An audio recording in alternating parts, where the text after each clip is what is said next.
Mellow greetings, everybody. My name is James. I'm from the internet. Today, we are going to check in on the goings-on in the state of Texas.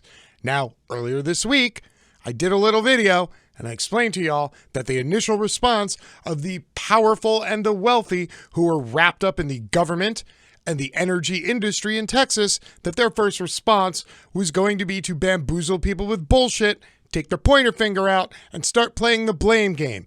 It wasn't going to be to divert resources to those in need. Their initial response was not going to be to wonder if anybody had some better ideas so that they could avert portions of the disaster and keep the death toll to a minimum. But none of that happened. Instead, people focused on how to shift the blame to everybody else. Now, we're a couple days down the road. The majority of power has been restored to the state. Water systems are slowly coming back online, and everybody's had a little chance to breathe.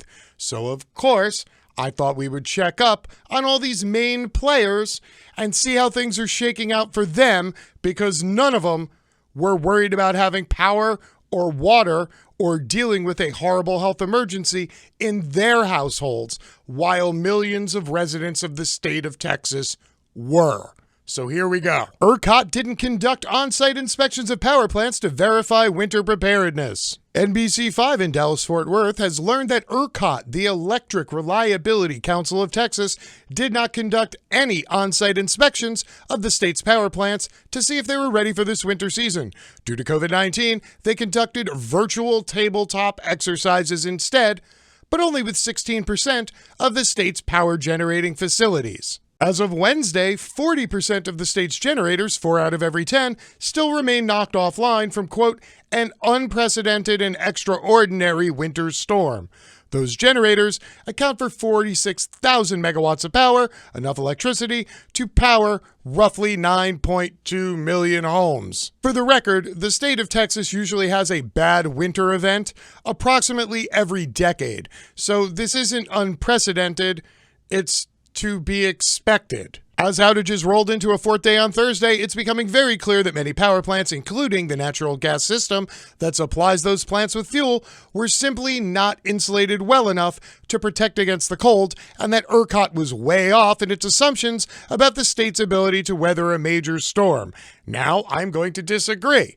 I'm fairly sure that the people at ERCOT know exactly what level of winter storm it takes to knock their power systems offline and how much money it would cost to fully winterize them. And even though they would still make a massive profit every year, they looked at the slice of the profit that would have to be taken out to winterize these plants compared to the risk of a once every decade storm and said, fuck it. It's pretty much the same thing they do every year. And most years, there isn't a bad storm, nobody dies, and they pocket the extra money. This time, they rolled the dice and shit happened.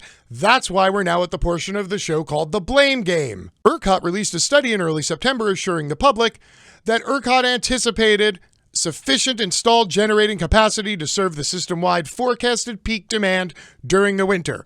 But instead of sufficient capacity, dozens of power plants crumbled when the cold hit, plunging the state into massive power outages and putting lives in danger. As NBC5 Dallas-Fort Worth was first to report on Tuesday, ERCOT did not send inspectors into power plants last year to check to see if they were prepared for winter weather. Because of COVID, they instead conducted virtual exercises with 94 of about 600 power generating facilities, or less than 16% of them. All of the other ones just got a pass. Why? Because the state doesn't actually have mandatory rules to require power plants to prepare for winter weather, only a voluntary guide of best practices. So for the last time, I will reiterate, people who gained to make the most money opted to literally make the most money. And for that to happen, you have to be willing to let people occasionally die. And they seemed okay with it because, well, they made a lot of money and now people are dead. You want to know how much money people are making? Let me show you. Jerry Jones's natural gas company hits the jackpot. as Texas freeze drives up prices. Have you ever noticed some rich guy hitting the jackpot usually means that an exceptional number of people died rather than just the usual number? Yeah, there seems to be a strong correlation between those two things. The Frisco-based natural gas producer, owned by Dallas billionaire Jerry Jones, is cashing in on a surge in the prices for fuel as a brutal freeze grips the central U.S., leaving millions without power. Comstock Resources, Inc. has been able to sell gas from its Haynesville shale wells in East Texas and northern Louisiana at a premium price since Thursday. As demand jumps amid the cold, gas at some regional hubs has soared past $1,000 per BTU. The translation here is the rich just got a lot richer, while everybody else who's already cold is about to get a lot poorer. Quote, "This week is like hitting the jackpot with some of these incredible prices. Frankly, we were able to sell at super premium prices for a material amount of production, meaning we didn't have to do anything extra to earn billions of dollars while people froze to death in their homes." And he's saying it with a smile, as if it's an amazing thing. Can you believe our fortune? It's crazy how this happened. Gas production has tumbled to a 4-year low as a polar blast triggers blackouts across Texas and other central U.S. states, freezes liquids inside of pipes, and forces wells to shut. Producers may take until March to fully restore supplies due to equipment damage, according to Charles Neville, Senior Director of the North American Gas at IHS Markit. What this means is the limited number of people who are still working and haven't lost their job because of COVID, a lot of whom live in states like Texas and Florida, where apparently they don't give a fuck. Now those people are going to be without work for a month while they're paying ludicrous home heating prices. But Jerry Jones, who owns oil companies, energy companies, and the NFL's Dallas Cowboys, who's worth more than $5 billion, well, he's going to make like another $1 billion. So everything seems fine and dandy here.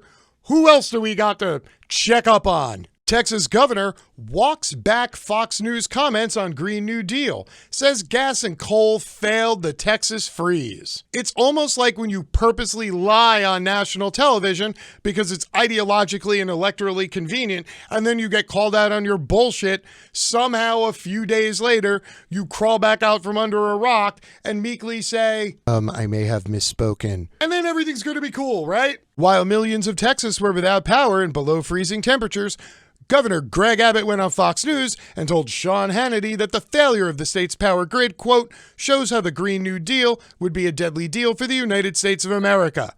Abbott said our wind and solar got shut down, which thrust Texas into a situation where it was lacking power in a statewide basis. Now, after he went on camera and lied to a national audience, and then that national audience spent, a day and a half beating the crap out of his bullshit ideologically expedient argument, I guess Greg Abbott decided to poke his head out from underneath a rock and meekly let everybody know he may have misspoken. Quote, I was asked a question on one TV show about renewable, and I responded to that question, Abbott said. Every source of power that the state of Texas has been compromised, whether it be renewable power such as wind or solar, but also, as I mentioned today, access to coal-generated power and access to gas-generated power have also been compromised. Yeah, he only mentioned it today because he got called out the day before for lying on national television. But in the winter, only 7% of their capacity was projected to come from wind sources. And if you remember, the video we did earlier in the week, the wind sources actually overproduced for the weekend while all the natural gas plants were seizing and shutting down. But of course, facts are secondary when you are a wealthy politician and you are looking to protect your spot in the food chain.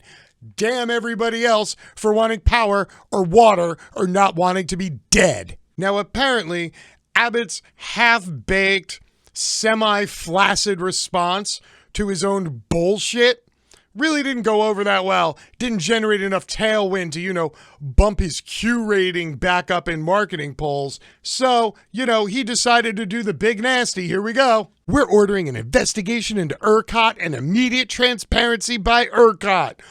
Uh-oh. Sounds like a bunch of rich, powerful people are about to investigate themselves to determine what went wrong. I'm sure this investigation will take many years, take millions of dollars, and nobody will be held accountable.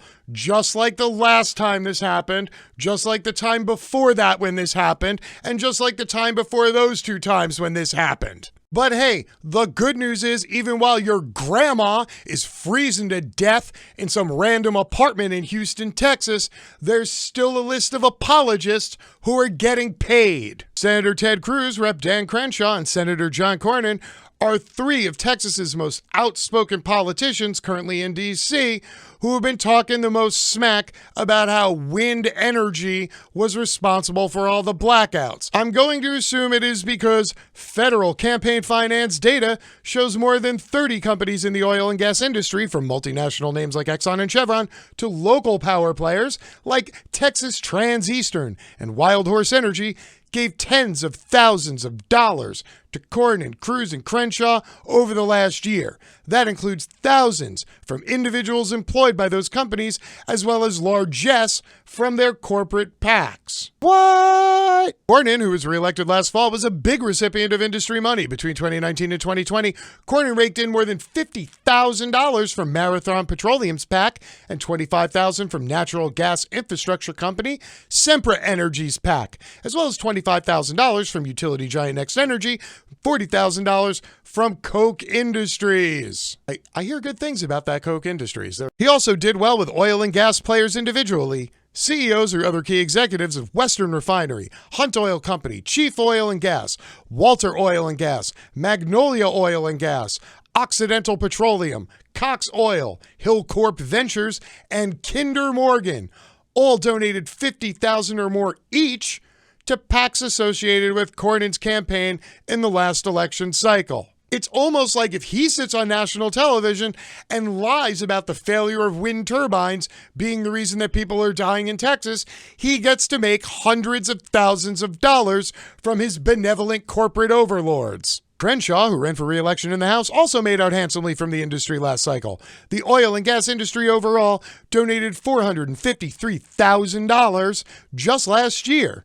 Oil and gas was his largest industry donor by PAC money, including $10,000 each from Energy Transfer, Valero Energy, Occidental Petroleum, and Marathon Petroleum. Once again, elected government officials being paid to be spokespeople for the energy and gas industry rather than the people who are supposedly their constituents that they represent, who are freezing to death. Cruz wasn't up for re-election last year, but the industry didn't forget about him either. He still bagged $14,000 from Chevron's PAC and $10,000 from Exxon's. A little spending money, we guess, as well as tens of thousands of dollars in individual contributions from employees of 30 oil and gas companies.